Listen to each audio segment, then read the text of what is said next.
Hello, xin chào các em đã đến với kênh Sim Candy. Chúng ta hãy cùng chơi tập hình dáng các cô gái xinh đẹp và nghe chị kể chuyện nhé. Chị vẫn sẽ sử dụng 3 tấm hình và tặng nặng 3 tấm cho bạn nào đăng ký kênh, like video và trả lời đúng câu hỏi của chị.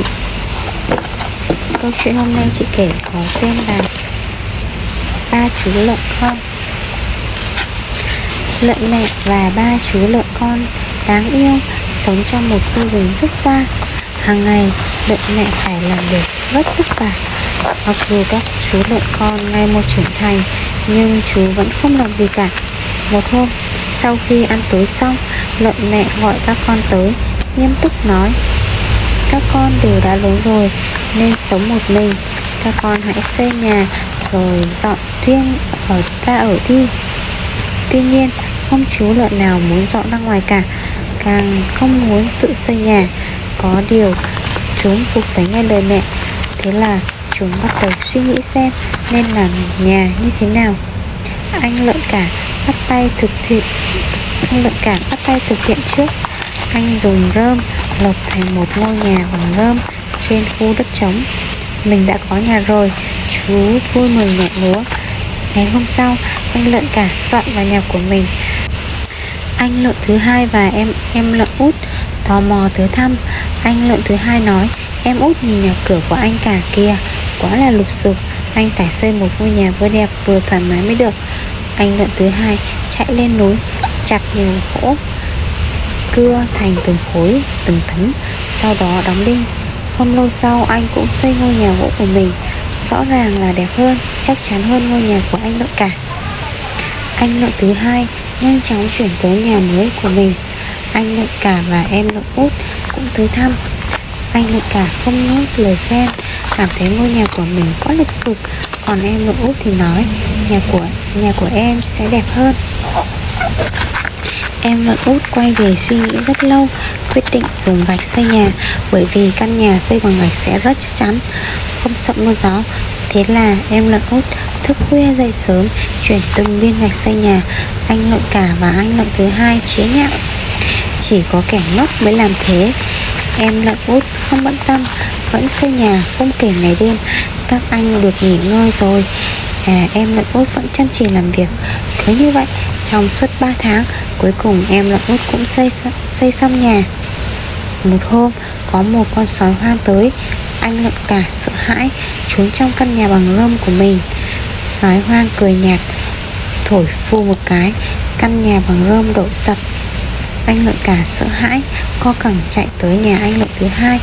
Anh lợn cả vừa chạy vừa hét: em ơi, mau mở cửa, cứu anh với. Anh lợn thứ hai mở cửa, nhìn thấy sói hoang đuổi theo, vội vàng bảo anh lợn cả vào nhà rồi khóa cửa. Sói hoang đuổi tới trước cửa nói: gỗ mà ngăn được ta sao? Nó đạp mạnh vào cửa, rầm một tiếng, ngôi nhà bằng gỗ đổ sập. Hai anh em lại ra sức chạy tới nhà em út, hổn hển kể cho em út nghe tất cả mọi chuyện. Em lợn út khóa hết cửa rồi tự tin nói: các anh đừng sợ, không sao đâu. Sói hoang đứng trước cửa nhà em lợn út. Nó biết trong nhà có bao chú lợn con, nhưng không biết phải làm thế nào mới vào trong được. Nó chỉ có thể làm theo cách cũ, ra sức thổi vào cánh cửa, nhưng vô ích. Sói hoang bắt đầu sốt ruột, nó lại đạp thật mạnh, nhưng đạp tới mức hoa cả mắt mà căn nhà vẫn không hề hấn gì. Sói càng sốt ruột, quay đi tìm một cái búa, ra sức vung búa đập vào nhà. Không ngờ chiếc búa bị gãy, bật ngược trở lại, đập trúng vào đầu nó. Đau quá, đau chết đi được. Sói kêu lên, nó không biết phải làm thế nào. Cuối cùng nó nghĩ ra một kế. Tươi cười dụ ba chú lợn con sáng mai ra vùng ngoại ô chơi. Ba chú lợn con rất thông minh, cũng rất đoàn kết. Ngày hôm sau, chúng tới ngoại ô trước, hái rất nhiều táo. Không lâu sau, sói hoang tới. Ba chú lợn con làm theo kế hoạch đã bàn trước, nhanh chóng leo lên cây táo. Sói hoang tỏ vẻ không hiểu, hỏi: chúng mày lên cây làm gì thế? Em lợn út trả lời: chúng tôi đã ăn táo, anh có muốn thử một quả không? Sói thèm tới mức chảy nước miếng, liền đồng ý ngay. Em lợn út hái một quả táo rất to, ném xuống. Quả táo men theo sườn núi, lăn đi rất xa. Sói chạy theo sau, càng chạy càng xa. Ba chú lợn con nhân lúc ấy chạy về nhà. Sói tức giận đuổi theo. Nó chạy quanh nhà một vòng, cuối cùng leo lên nóc nhà, chui vào nhà qua ống khói. Em lợn Út phát hiện ra, lập tức đốt bếp lò lên.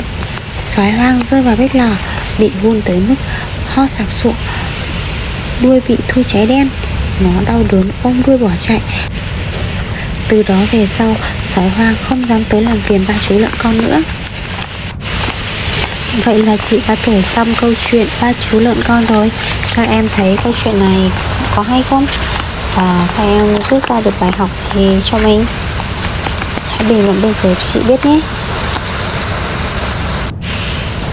Và câu hỏi hôm nay chỉ dành cho các em, đó chính là tại sao con sói lại không thể nào vào nhà được, không thể nào vào được nhà của em lợn Út?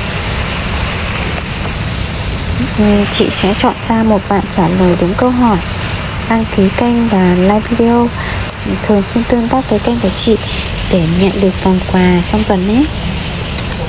Tất cả các phần quà các em không phải trả bất kỳ một khoản phí nào cả.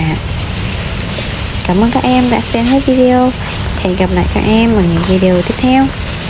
Và nhớ đăng ký kênh, like video để ủng hộ chị nhé. Bye bye.